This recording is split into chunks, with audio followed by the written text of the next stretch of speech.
We're back to the Neil Haley Show. My guest today is Amazon best-selling author J. Len Sciuto. Len, thanks for stopping by. And you have more this topic, and I love what you're looking at because you're looking at a perspective and being in understanding the military, being in the military, looking at and researching these things for your books in a worst case scenario. And now these things are potentially happening in real world life, and you want to warn people about what's happening. Yeah, good morning, Neil. How are you? Good, very good. Sorry for that. It's a Florida winter morning here. Last night it was 28. The high today is going to be like 52. Last night when I went to bed, I was wearing Snuggies, flannels. It was cold here.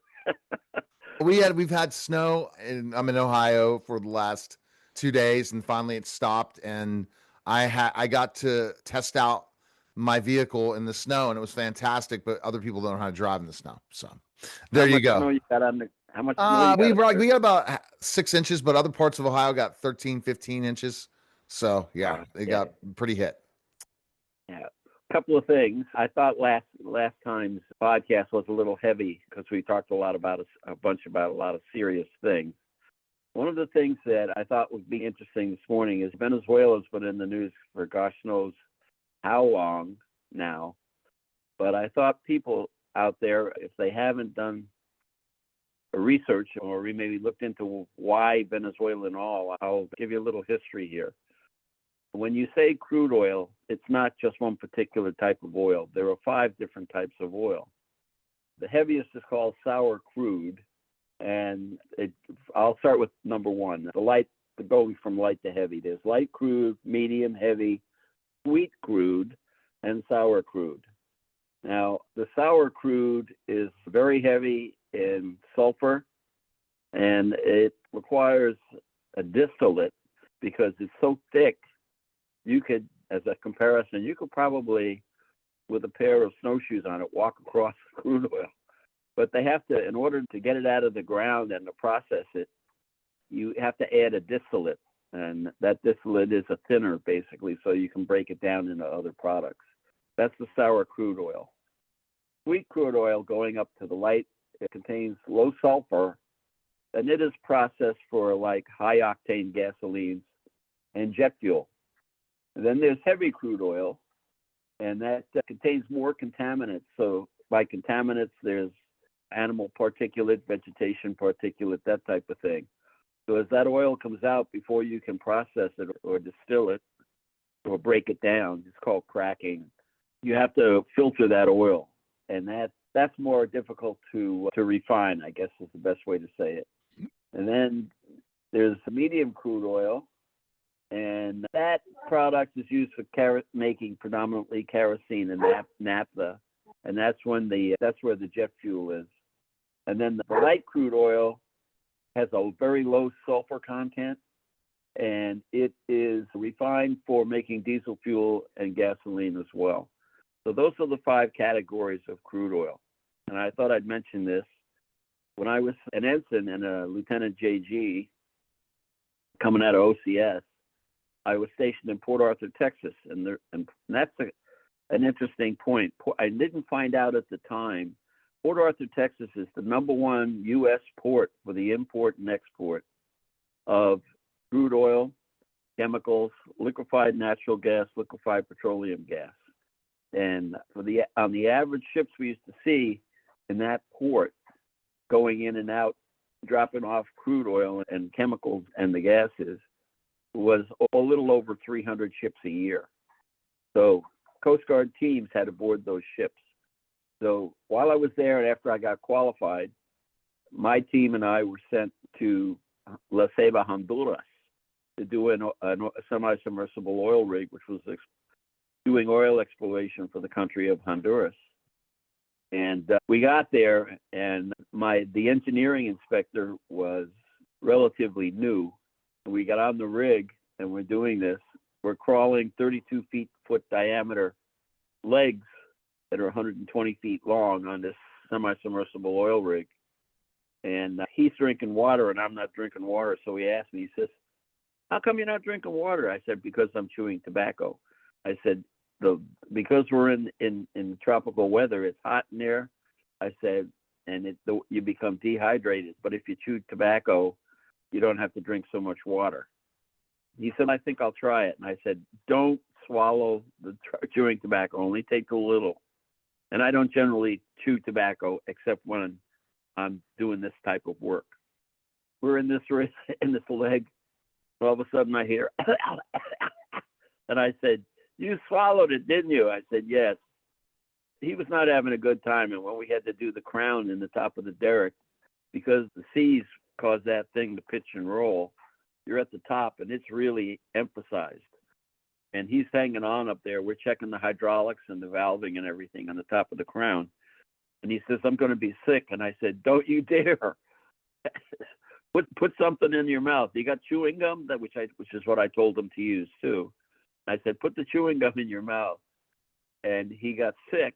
And the guys down below drilling for oil did not appreciate him getting sick. So it was a bad inspection time for him. The other aspect of this is when we got back to the States, I'm waiting for his inspection books because he's got to write up what we did and then what the recommendations were. We issue a Coast Guard certificate to them so that they can come back into the United States. Any vessel that's an American flag vessel, irregardless of what it is, and I'm not talking about recreational shipping here, has to have what we call a certificate of inspection that allows it to get back in and out of the States. So he was out of New York and I was out of Port Arthur, and I didn't get his books. So I called the Marine Safety Office in New York. That's where he was out of. And the officer I talked to is head of the inspection department. He goes, what the heck did you do to Bruce? And I said, well, I didn't do anything to him. He said he came up here and said he got sick on the rig. He said he'll never use tobacco again. He wouldn't even think about it. He said he put his letter in. He resigned. He's gone. You got to write the engineering books. so yeah, it was the people there were really friendly, but it was a backward country in those days. I'm talking like about 1980, 79, somewhere in there. And it was kind of like how can I say this?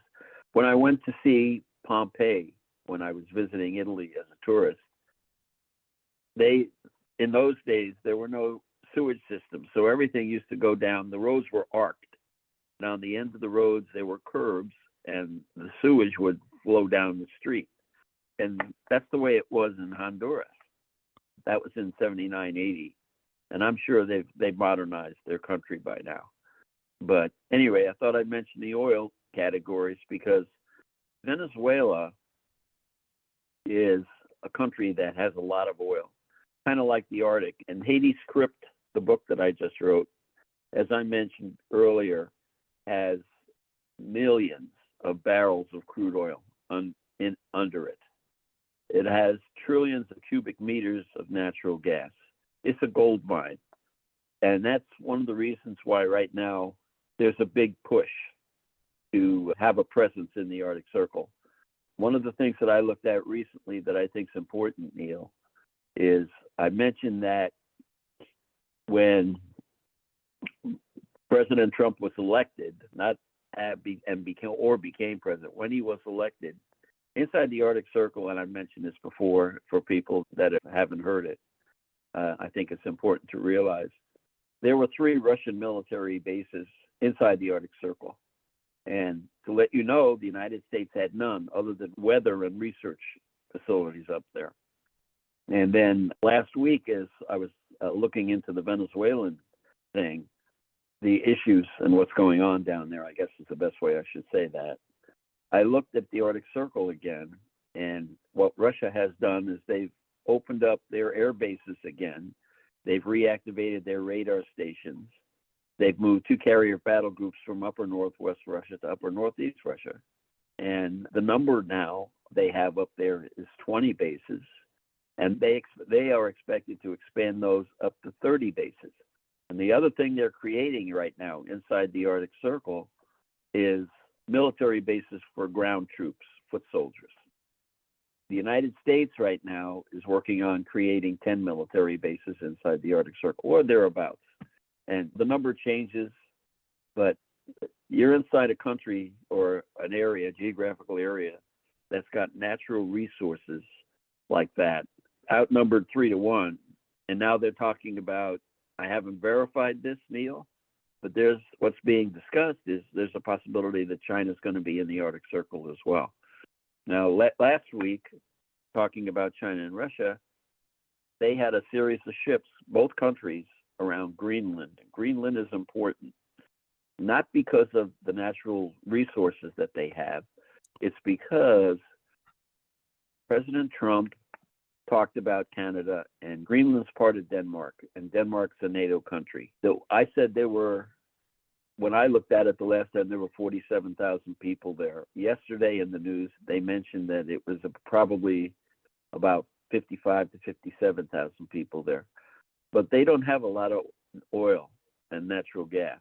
Their claim to fame is they have a lot of precious metals. But the other aspect is, with all of this going on, we have the possibility of China trying to take Taiwan. At one point, way back when, they talked about going after the Philippines as well. And then we have Russia that's in the Ukraine, Russia that's beefing up in the Arctic Circle. Those both countries putting ships in the immediate vicinity of Greenland. It's not a good world situation, to say the least.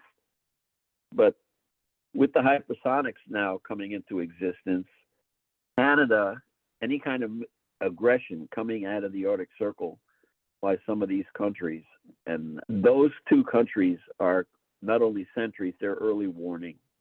By that I mean they're in the approximate vicinity. They're closer to the Arctic Circle in Russia than the United States is. So any kind of aggression in the air coming our way, or ships moving into our areas closer to the country, there are what I'll call sentries. So it's important. Those two countries are important.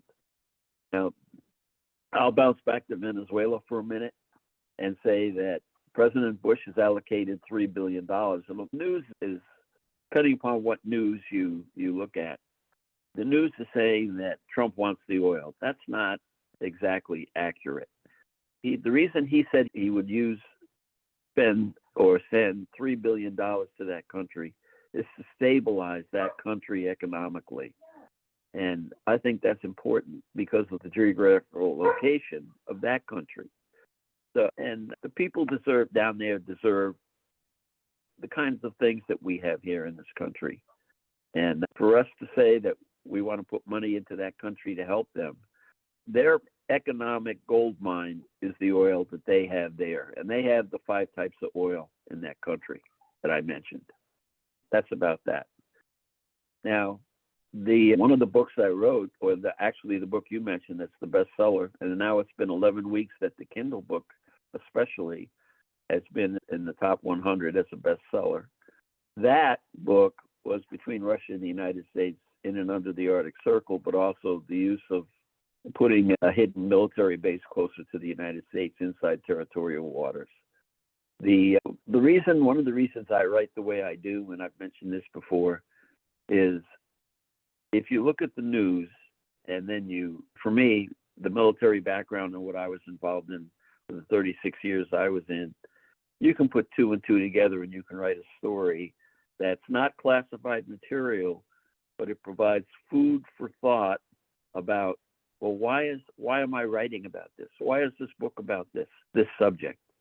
It's to make people aware of the issues that are underneath, that are hidden in what we hear about the Arctic Circle, about Taiwan, about Venezuela, about Greenland.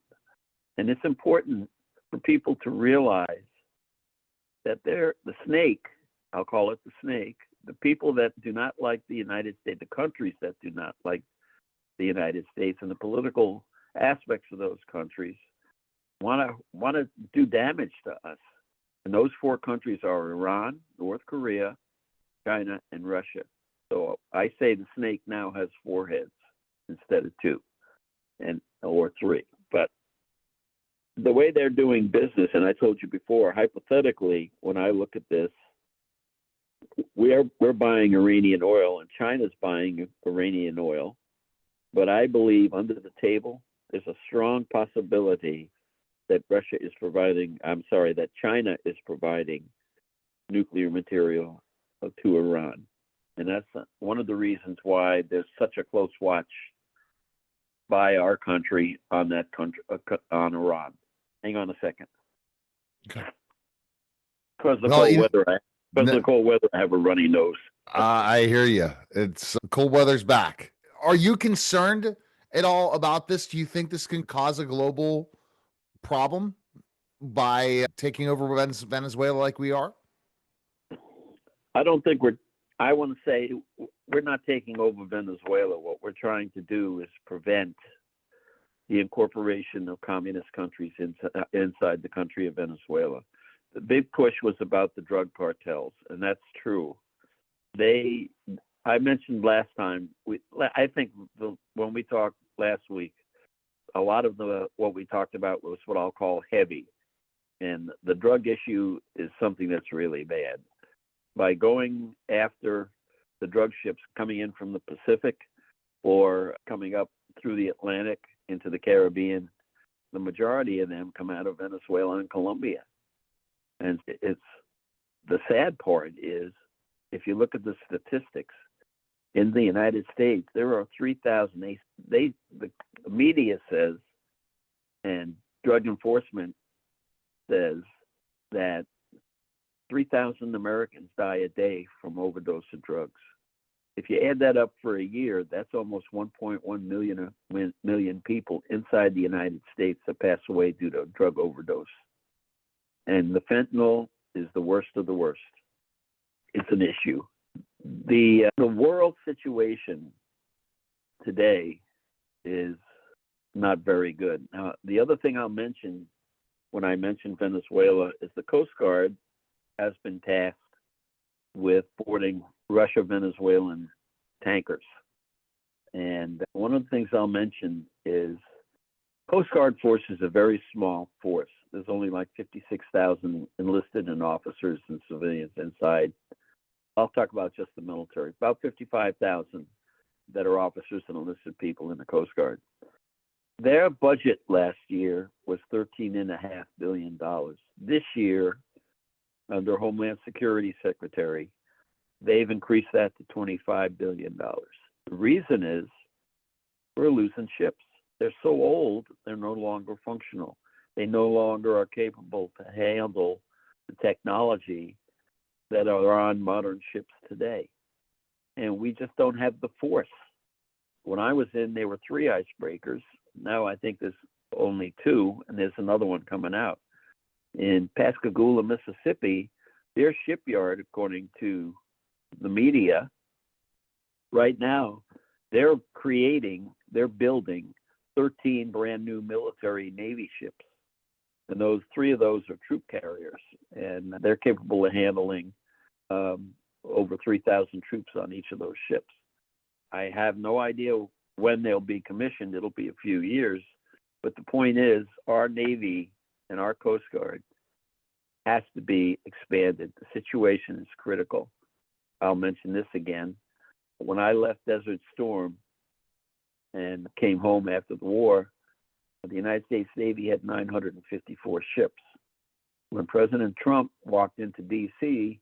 as the president, there were 288 ships. So we lost all those ships from 1992 to 2024, going into 25. So we went from the nation's #1 military seagoing service. We're number 3 now. And China and Russia are 1 and 2. And we cannot, because of those 2 countries being in cooperation with each other and supporting each other and collaborating each other, we cannot go against those 2 countries on the ocean or under it. And that's a sad state of affairs, but it's going to take years. So we have to tread lightly, but at the same time, We're not going to let countries like Venezuela fall to a communist country, or Greenland being taken over by China or Russia, or the Arctic Circle pulling everything out of there. It's a mess, I'll put it that way. You asked me if I'm concerned. Yes, I'm concerned. Right now, we're trying to stop the Ukraine. I don't think that will ever stop until one side or the other loses all the manpower they need to try to defend their countries. Crimean Sea goes into the Mediterranean right now. Russia has no port, doesn't have a port that they can run their shipping into the Mediterranean. They have to go around, so to speak. Excuse me, man. And that's one of the reasons why they took the Ukraine along that waterway. It's the doorway to the Mediterranean, which shortens their time of being able to sell their products to the countries inside the Mediterranean. The Arctic Circle, like I mentioned, is loaded with natural resources, but also the Arctic Circle, we have part of the United States inside the Arctic Circle. And if you look at it, compare it like an oil thing, we have 4 oil and natural gas fields inside the Arctic Circle that we're using. Russia has 64 or 67 of them, and 13 of those have been drilled, but they're not even using them. They are the largest country, or they are the country that has the largest presence inside the Arctic Circle. It's critical, and today because we got hypersonic planes and missiles, it's critical to have early warning systems, so to speak. You have to be able to see what's going on. And we have orbiting satellites. Every country, those China and Russia and the United States have orbiting satellites. And they show things, but and it tells you what's going on in the oceans and in the Arctic Circle and over countries. It's hard. Do I stay awake at night? No. Do I worry about it? Yes, it's very frustrating for me. And one of the reasons I mentioned early on with you, Neil, is I realize that the American people have no idea. And the media, if you look at ABC, CBS, and the other media, for the news, it used to be news was objective and supported by facts. These stations don't do that. If you want, in my opinion, the 2 stations that I read or watch or in contact with to find out what's going on is Newsmax and Fox News. But Fox is very much a Republican-supported media. They tell you the truth and they give you the facts. The rioting is going to stop. If it doesn't stop, you're going to see troops in there, and you're going to see the Immigration Act activated, and people are going to be arrested. And I believe that some of those people are being paid to demonstrate. And there have been several women in both of those news medias that we've been told that, yes, they're being paid to be out there in their cars. They've been being out there to be on the protest line. And that's not good news. We have to find out who's paying them and why they're creating these issues. So at any rate, that's all right. And your books are all available on Amazon. Hades Crypt, best-selling book. Go check it out. Go to jlensciuto.com to check out all his information, and appreciate it. Len, it was a great conversation. Thank you. The other thing I'll mention real quick, please thank your listeners for me. If they're doing other podcasts with you, thank them so very much for listening. And I appreciate the opportunity to be able to talk about some of these things. But our listeners need to realize they need to go on the internet and look things up and question things and do the research and find out and put 2 and 2 together and realize what's going on. You're listening and watching The Neil Haley Show, and we'll be back in just a moment.